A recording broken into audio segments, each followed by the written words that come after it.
How's it going, Albany Law family? Mike Reid here, and we are going to go through the 10 things that I can't live without as a second-year student here at Albany Law School. The laptop, mine's very old and ginormous. Glasses, my eyesight is bad. AirPods, I like to be able to listen to music while I'm studying or working out or anything like that. So the textbook, take your pick your poison on these. Of course, you're gonna have a bunch of them throughout your time here. Notebook, a lot of students like to type their notes out, print them out, be able to study from those.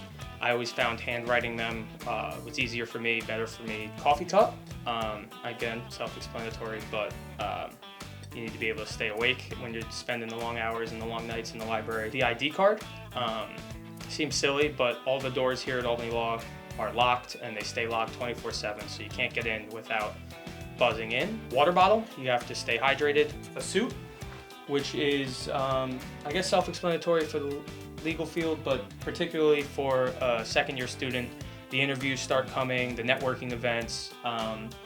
There's sometimes a misconception that you need, big fancy suit. I think I got mine from Caraco.